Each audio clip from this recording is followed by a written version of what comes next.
বন্ধু, এটা কি করছিস তুই? ছি ছি, তুই আমার বন্ধু, আমাকে বলে লজ্জা করছে। এবার তুই চিন্তা করিস না, আমি আছি। আমি তোকে বাবা রামদেবের কাছে নিয়ে যাবো। ও তোকে পুরোভাবে সুস্থ করে দেবে। ঝাড়ফুট ওষুধের দ্বারাই যা খুশি হবে তোকে ঠিক করে দেবে। তুই একদম চিন্তা করিস না, চল।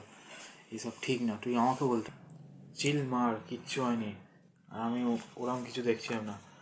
আমি তো শুধু দেখছিলাম এবারে টলিউডের সেপ্টেম্বর ফিল্মফেয়ার অ্যাওয়ার্ড। ফিল্মফেয়ারে এবার যত বড় নায়করা এসছে আমি সবগুলোকে দেখছিলাম। আর তুই চলে এলি, আমার মুড খারাপ করে দিলি। কলকাতা ফের নামও নিবি না কোনো ফিল্মের এবার। টলিউডের তো একদমও না। কলকাতায় গেছিলাম আমি অডিশান দিতে। একটা ডাইরেক্টরকে দেখে পছন্দও হলো। ডাইরেক্টরটা এলো, বললো তোমাকে হিরোর ভাইয়ের অভিনয় করতে হবে। মানে আমি অভিনয় জানি না নাকি যে আমাকে ডাইরেক্টরের মানে ওই হিরোর ভাইয়ের অভিনয় করতে হবে।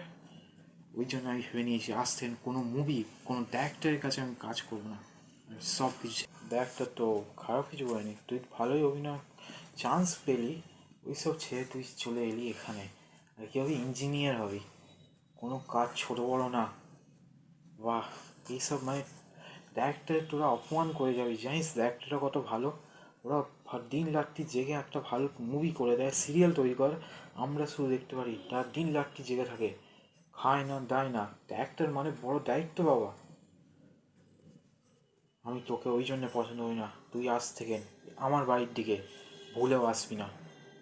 আমি লিক্সপেট মানে তোর শুদ্ধকরণটা করে নিচ্ছে এক্ষুনি তোর ডাইরেক্টর।